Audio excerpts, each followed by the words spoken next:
Demsen, kay Kahil! Sabi nga ni Gil Scatteron, hindi isa sa telebisyon at revolusyon. Huwag kang magtakakot sa pader ng Department of National Defense na pinipintan ng mga magsasakang kanilang galing. Hindi tulad mo, wala sa... Magsalita. Judges! Yo, tahimik lang, 90 seconds kay Kahir. Magiging KJ ako pag hindi ako nagpatawa. Ang inang tagal mo, kailangan ko pa magpanggap na ikaw. Yeah!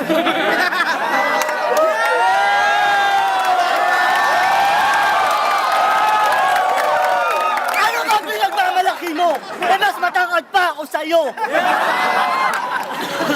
Tagal mo, hindi ka naman hustisya. Bakit naniniwala ka ba sa kasabihang justice delayed is justice denied? Ina, di ko matagalan, di ko masikmura sa aking pangaba at bakit na ginagaya. Putang ina, pasensya sa may-ari ng waway, pare. Kailangan ko sa eksena. Sa unang round, kampante, di ko kilala ang kalaban ko, kaya ako muna i-depensa. Sa mga maestrado, ukinang ina, pasensya.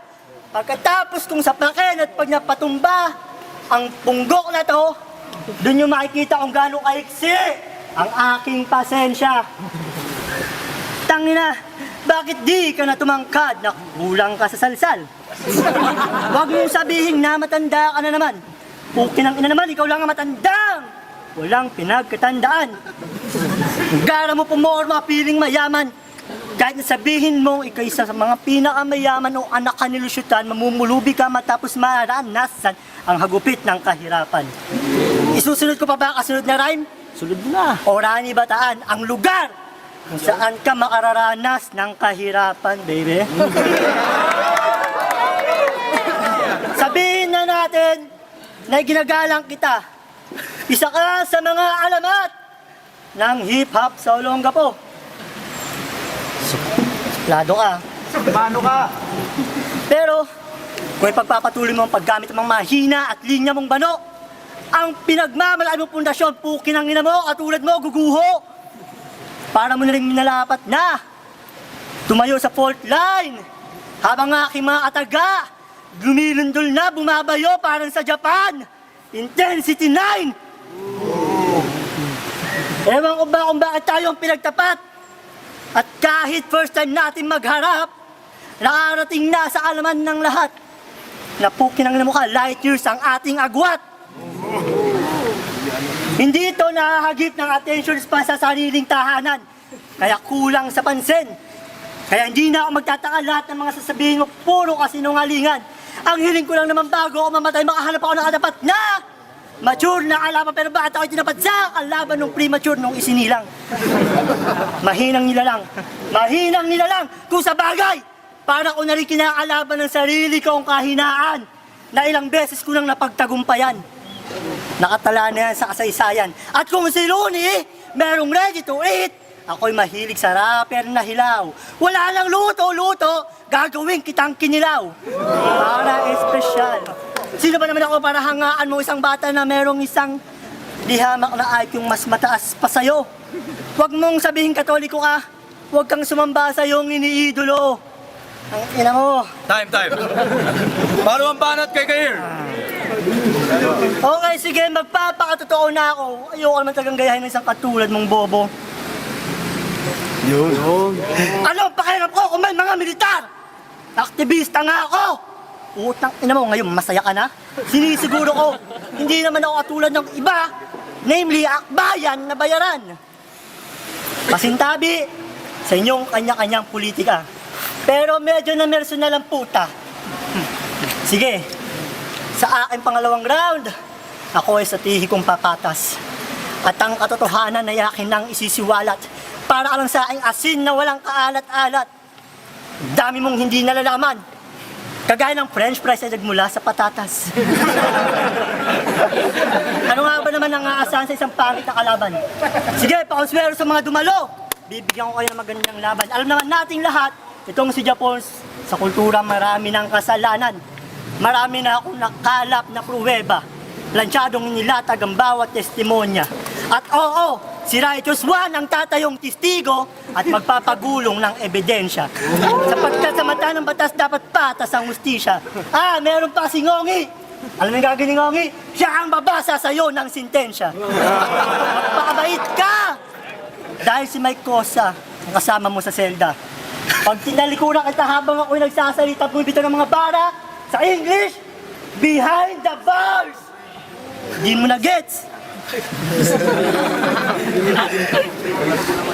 Alam mo, Japons, kahit ilang beses na ako mapupunta sa mga rally, magtatakbo, magbandalism sa Mindiola, hindi ako mapagod kahit akong laging tumatakbo sa isip mo. Alam ko naman na hindi kita kamatch dahil mas nakapapaso pa sa'yo ang posporo. Sige, ngayon gagawin na kitang tao para malaman mo na hindi ka bagay sa eksena na to. At kayo, pati ikaw, hindi nyo na kailangan ng pustiso dahil sapat na si Kahir para mapangiti kayo. Time. Huling banat, Kahir. Sige! Sisigawan kita!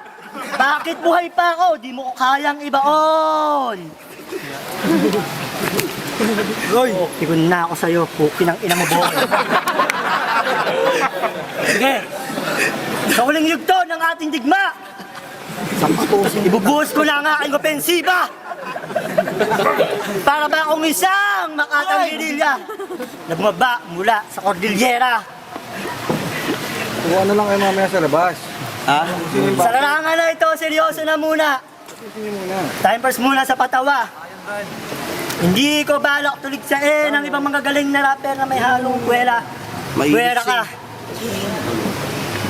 Kwera ka. Pansin mo, marami ng magagaling na rapper dito sa ating liga. Na hindi ka ba nagtatawa kung ba't ako nagbalik pa? Kasi ako'y naiinis na kung bakit mas pinili mong maging tanga.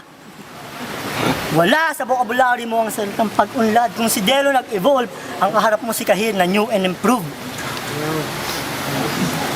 Ang mga sinasalita mong binibigkas mong binabanggit ko na hindi mo kayang maunawaan. May nalaman ka bang mga vocabulary ng aktivismo na hindi mo naman kayang panghawakan? Palibasa mga salita may patapon na parang ikaw lamang. Simple lang, parang pamigay ang ikatlong round. Magbibigay na lang ako ng sapat na kaalaman dito sa isang nagmamalaking taga-Olongapo na wala pa namang 5 foot ang height. Kung gusto mong magtapang-tapangan, simbolo ng bungo, isa ka lang pirata. Gagamitin ko ang bungo ng revolusyon, parang ang bayani ng gitnang Luzon na si General Llanera. Kung gusto mong mas dumaig pa kay Eminem ng 10 beses, higitan mo ang 8 miles niya. 80 miles distansya ng death march dito sa Bataan. Kuha mo? Yun ang pruweba.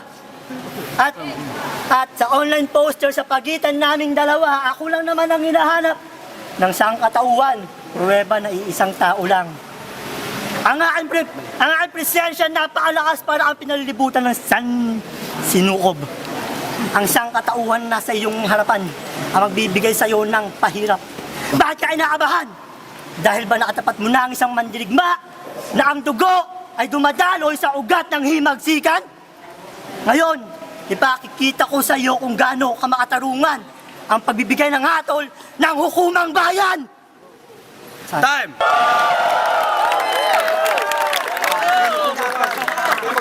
Panalo si Kahir.